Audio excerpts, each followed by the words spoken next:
क्या उनको साजिश के बारे में पता चला है, बताएंगे। जी आपका पहले तो हमारे चैनल में छत्तीसगढ़ न्यूज़ ज़्यादा सस्ता में स्वागत है। धन्यवाद। जी बताइएगा। ये साजिश जो बताए आप, इतनी बड़ी साजिश है जिसका कोई हिसाब नहीं है। अंबिकापुर संभाग मुख्यालय में जो शासकीय भजगौली दंपति हैं, किरण भजगौली और राजेश भजगौली, ये शासकीय मेडिकल कॉलेज में अभी भी जिला चिकित्सालय के चिकित्सा अधिकारी होते हुए, और ये प्राइवेट अवैध रूप से एक हॉस्पिटल संचालन करती हैं अपना, और उस हॉस्पिटल के लिए ये अपना निजी जो भवन था, भवन बनाना था, निगम आयुक्त से एक आदेश प्राप्त करते हैं कि हमें आवासीय भवन का अनुज्ञा दीजिए। अनुज्ञा जब मिल जाता है तो प्रारंभ से जब से बना अनुज्ञा लेते हैं, मान लीजिए अगर ये 100 मीटर का तो 100 वर्ग मीटर का, और बना रहे हैं 200 वर्ग मीटर पर, जस्ट दुगना में अवैध निर्माण कर दिया।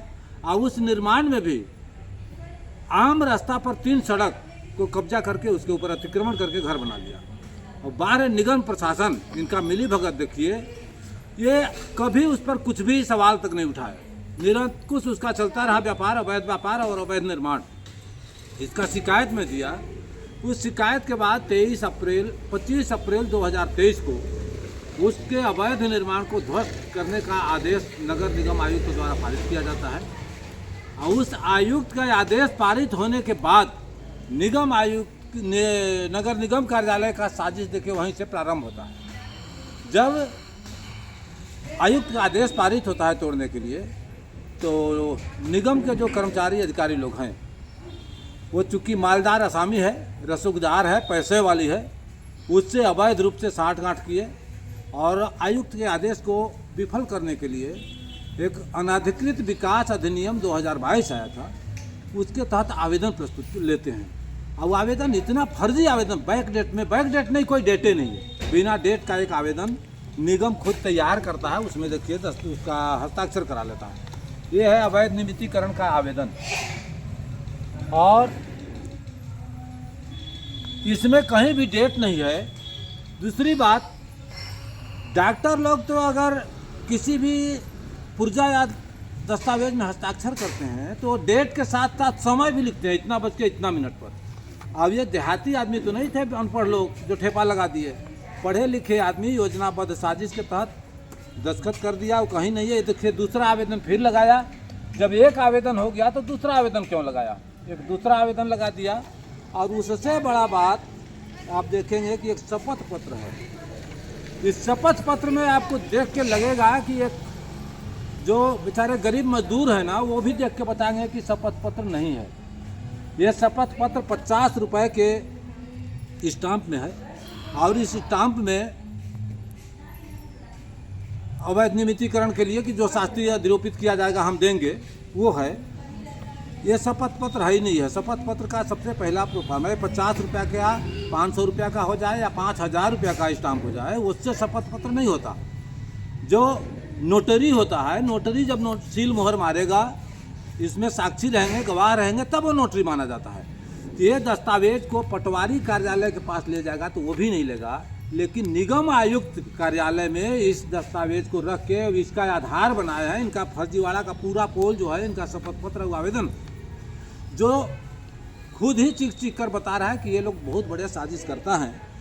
अब देखिए, सबसे विडंबना या मसला तो ये आता है कि यदि छोटा मोटा कर्मचारी करे तो समझ में आता है, इतने उच्च स्तर पर रहने के बाद, निगम का आयुक्त होने के बाद, निगम का कमिश्नर होने के बाद, और इतने निचले स्तर पर गिर करके फर्जीवाड़ा करेगा, ये किसी को जल्दी हजम नहीं होगा। लेकिन ये कर रहा है और किया गया है, वो मैं आपको दस्तावेजी प्रमाण के सहित दिखाया। अब देखिए, मैं लगातार इसको दे रहा हूँ तो ये लोग मेरे को गुमराह करते रहे। मैं आज 28 महीना से इनके पीछे पीछे घूम रहा हूँ, क्योंकि मेरे ही आवेदन पर आदेश हुआ था कि आप उस पर कार्रवाई क्यों नहीं कर रहे हो। तो आदेश के ऊपर तो कोई जवाब ही नहीं देते, बोलते नियमितीकरण का आवेदन था। सबसे पहला काम कि इनको बताना चाहिए कि नियमितीकरण का आदेश यदि लगा तो क्या कमिश्नर का आदेश जो था वो शून्य घोषित हो गया, कहीं नियम में है तो बतावे मेरे को। ये बताने को तैयार नहीं है, मुझे सिर्फ गुमराह कर रहे हैं। और इसी क्रम में जब पुनः अभी मैं इन पर दबाव बनाने लगा था, तो एक लिस्ट दिए हैं और मेरे से झूठ बोले कि हमने कलेक्टर साहब के पास प्रस्तुत किया है। नियमितीकरण का जो प्रकरण था वही अध्यक्ष होते हैं, उनके पास से जब ही निरस्त होगा, शाम को निरस्त होगा, सुबह हम लोग तोड़ देंगे। मामला सिर्फ यहाँ फंसा हुआ है। और ये जो दिए हैं, देखिए सबसे बड़ा साजिश तो ये है, ये हमको मौखिक रूप से बता रहे हैं कि कलेक्टर साहब को दिए हैं। हालांकि ये कलेक्टर साहब द्वारा अनुमोदित इसमें लिखा हुआ है नीचे, लेकिन संबोधित है अनुविभागीय अधिकारी राजस्व अंबिकापुर। विषय में है 6 अनधिकृत विकास नियमितीकरण प्रकरणों की जांच किए जाने। यह तो नियमितीकरण के प्रकरण के जांच के संबंध में है। और इसमें ये लोग 37 लोगों का सूची दिए हैं एसडीएम साहब के पास। टोटल 37 लोगों का है। और जिन लोगों का भी नाम है, जैसे पूनम सिन्हा, इनका है आवक क्रमांक 1153 दिनांक 30/8/2023, रीता भगत 1149, इस तरह से जितने हैं 33 तक, 1 से लेकर 33 तक में आवक जावक क्रमांक है। लेकिन जो ये फर्जीवाड़ा इनका 34 से शुरू होता है, 34 के बाद इनका न आवक क्रमांक है और न जावक क्रमांक है। और उससे बड़ी बात ये देखिए, जब नगर निवेश से ये लोग आवेदन दिए, नगर निवेश में ये लोग मात्र 33 प्रकरण दिए थे। नगर निवेश 33 प्रकरण जो सही पाया, 33 में आवक जावक क्रमांक के सहित लिख करके फिर इन्हें वापस किया, मूलतः वापस किया।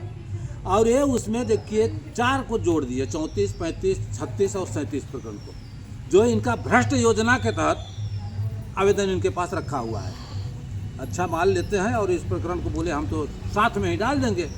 और इसमें हम ढाल किसको ये बनाएंगे, कलेक्टर साहब और एसडीएम साहब को, कि हम लोग तो कुछ नहीं किए, कोई पूछेगा तो कलेक्टर साहब कर दिए।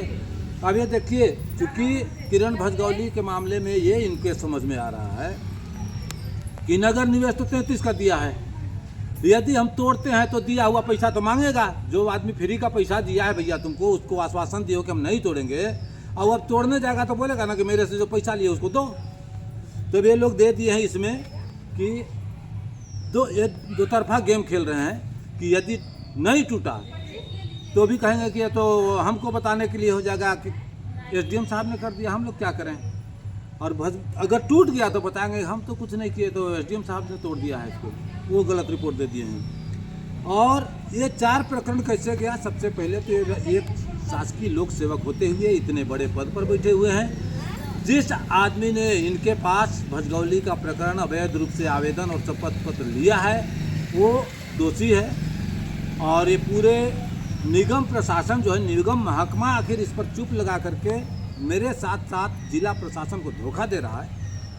और इनका वो पूरा चाल चरित्र और चेहरा उजागर हो गया है, जिसके विरुद्ध अभी फिर हम आंदोलन और हड़ताल करेंगे। और इसी प्रकरण को लेकर के जो आप पूछे मैं बता दिया। इसके बाद अभी इनका तो जो भ्रष्टाचारी कृत्य है परत दर परत इनका खुल रहा है किस्सा। अभी मैं और बताऊंगा कि कितने बड़े बड़े भ्रष्टाचार किए हैं। सिर्फ यही मामला नहीं है, अभी और मामला है, अब इसी में अभी और लंबा जाना है। तो ये सब मैं बताऊंगा, अभी इकट्ठे बताऊंगा, बहुत बड़ा कहानी हो जाएगा। चलिए मैं अगला एपिसोड में आपको फिर से देता हूँ कि क्या है, कल फिर और बताऊँगा कि क्या है इनका फर्जीवाड़ा। तो आपने देखा कि एन पांडे जी ने पूरे मामले को विस्तार से बताया, साजिश का खुलासा भी किया। आगे भी चल के इनका जो है जब तक ये मतलब कार्रवाई नहीं करवाएंगे तब तक ये अड़िग रहेंगे इस मामले को लेकर। अब मैं इनका ज़्यादा समय ना लेते हुए अपनी वाणी को विराम करता हूँ। जय हिंद, जय भारत, जय छत्तीसगढ़।